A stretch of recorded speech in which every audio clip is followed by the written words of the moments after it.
Hey y'all, welcome back. Today we're checking out British Culture Quiz by londonschool.com.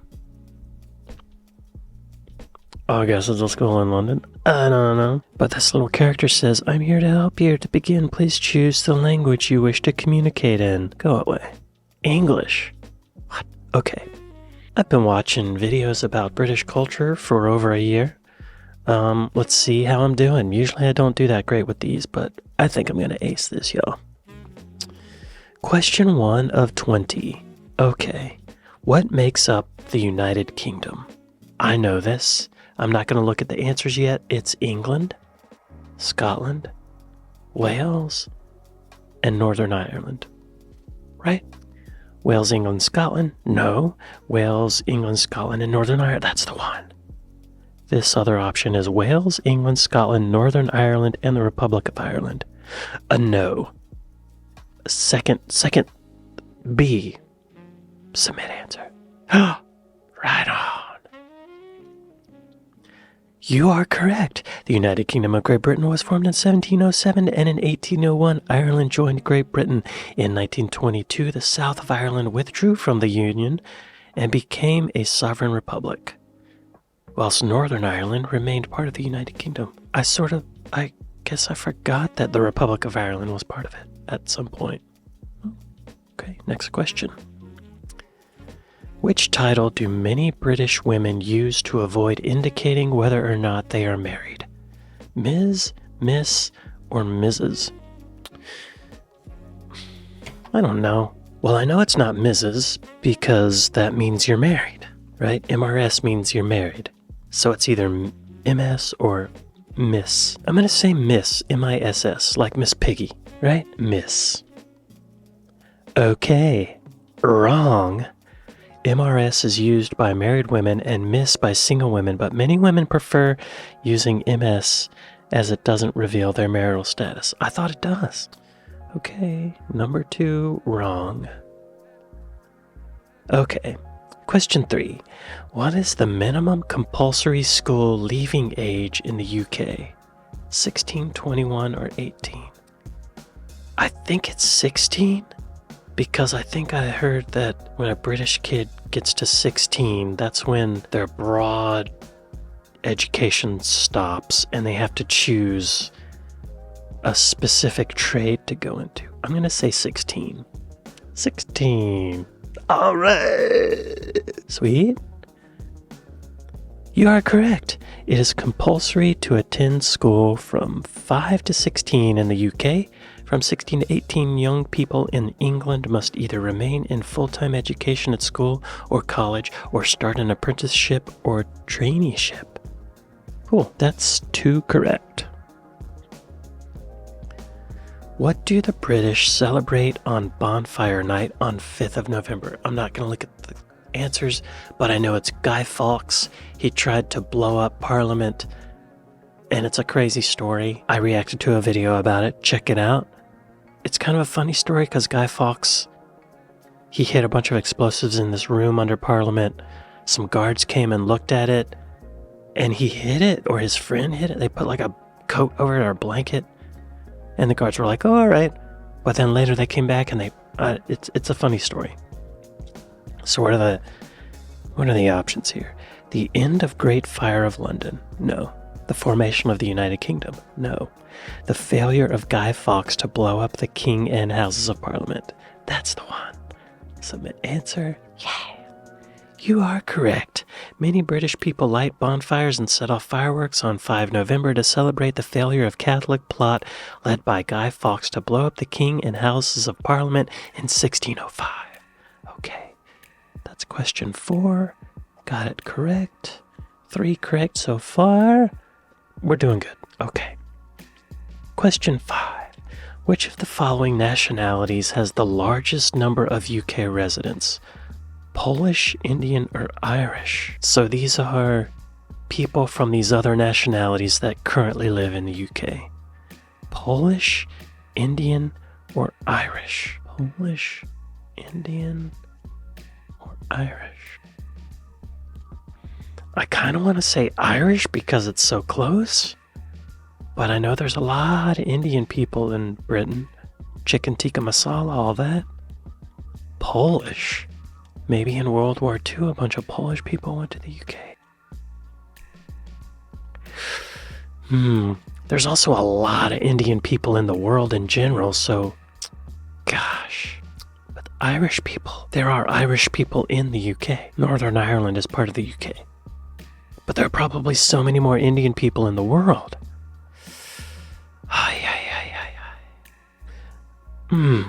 Y'all, I'm gonna say Indian, but I'm not confident about this. Indian. What? Yes. Okay. You are correct. According to the 2015 United Nations estimate, there were 776,603 Indians living in the UK compared to 703,050 Polish and 503,288 Irish. All right, y'all. We got 4 correct so far. Question 6 of 20. After English and Welsh and Wales, okay, which language is the most commonly spoken mother tongue in the UK? Polish, Punjabi, or French? After English and Welsh, which language is the most commonly spoken mother tongue? Well, I guess Punjabi is the language that Indian people speak. I'm gonna say Punjabi, right? Chicken tikka masala. Oh, Polish. You are incorrect. Polish was found to be spoken by 546,000 residents of England and Wales in the 2011 census. Fine. That doesn't make sense to me. I need more of an explanation, but we're gonna go with it. Question 7. What is the most prominent religion in the UK? I'm not even gonna look. I'm gonna say Christianity, right? Catholicism, Islam, Anglicism. Oh. I don't think it's Islam, although that number's probably climbing. Catholicism. I feel like Catholicism was maybe banned for a while in England because of all the Henry VIII stuff and the Church of England. I think it's Anglicism. Anglicanism. Anglicanism. Is that spelled correctly? I don't know. Oh, yeah. Anglicanism. Yes. Okay. Good. 5 correct. You are correct. 20% of the population affiliate themselves with the Church of England, but 50% of the British population do not regard themselves as being part of any religion. British Social Attitude Survey 2017. All right, we're doing well, y'all. Question 8. Which of the following was not invented in the UK? Marmite, chicken tikka masala, peanut butter. Well, I was gonna say Marmite because I thought that was an Australian thing. Pretty sure chicken tikka masala was invented in the UK. I'm gonna say peanut butter. I think peanut butter is an American invention, right? Okay, good. Okay. Number 8, correct. You are correct. Chicken Mikka Tasala is one of UK's most popular dishes. Although it is a curry, it is credited as having been created in Britain. Some say in Glasgow. Marmite, either loved or hated by the Brits, is a British-born spread made from brewer's yeast. Sounds great. All right, next question. Number 9. How often is a general election held in the UK? Oh, I feel like I know this. I feel like it happens whenever the Prime Minister says it's going to happen, but then there's also a time limit, maybe 6 years? I don't know. Let's see what the options are. Every 5 years or sooner if the Prime Minister decides. I think that's what it is. Every 4 years on the last Thursday in May. Every 5 years on the first Thursday in May. I'm going to say the first one. Every 5 years or sooner if the Prime Minister decides. What? Okay. I was pretty confident about this. Incorrect. General elections take place every 5 years using the first past the post system. Since the Fixed Term Parliaments Act 2011, the Prime Minister cannot call a snap election without a 2/3 majority in a parliamentary vote. Well, that... Okay. Fine. Question 10. Halfway through. Which of the following is considered poor etiquette in the UK? Eating lunch at your desk. Arriving for dinner at someone's house 15 minutes late. Arriving at someone's house to say hello uninvited. I think it's the arriving at someone's house to say hello uninvited. Just because the first two seem stupid, right? All right. You are correct. The British tend to value their privacy, and so appearing on someone's doorstep unexpectedly can be taken as an invasion of their privacy. It is always better to let somebody know you're visiting them before knocking on the door. 7 out of 10, y'all. That's a C. Okay. Okay, question 11. It's your sixth month review, and your boss says to you, I might suggest you consider making a development plan to improve your sales. You feel sure that sales are improving, so what do you do? Ignore your boss's suggestion as you feel confident your sales are improving. Decide to wait a couple of weeks to see if your sales improve before spending time on a development plan. Prioritize making a development plan as your boss clearly thinks it is important. Interesting. Well, I know the boss is saying, I might suggest you consider, but British people do this understatement thing, and it's a high context culture. So I feel like if your boss is saying, I might suggest you consider, it means you gotta do this or you're gonna get fired, right? I think that's what it means. So I think it's the third option. Prioritize making a development plan, right? Submit. Yes, okay, great. Correct. If your manager suggests something, it is probably something that you are expected to do. The British can be indirect communicators and often use softer language to give instructions or negative feedback. Right on. Okay, next question. Question 12. You have just joined a new job. Your manager sends everyone in the team an email asking for opinions about a big decision that needs to be made.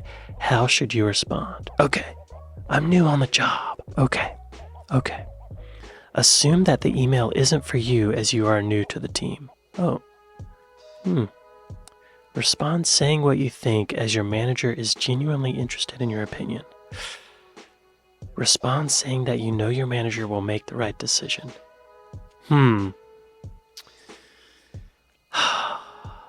This is a tough one. The first option, just assume the email isn't for me. Does that also mean that you're not going to reply at all? I'm kind of leaning towards that first option just because it would be avoiding confrontation. I feel like that second option, saying exactly what I think, is not going to be the answer, even though that's what I wish the answer would be. That's what I wish the world wasn't complicated, and that if he sent me an email asking for my opinion, then I give him my opinion, that would be the end of it. But I have a feeling that's not the correct answer. I have a feeling the third option, responding saying that you know your manager will make the right decision, is the correct answer.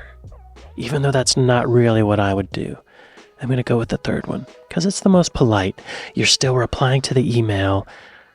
You're brown-nosing your boss. Right? The second option was correct. Damn it.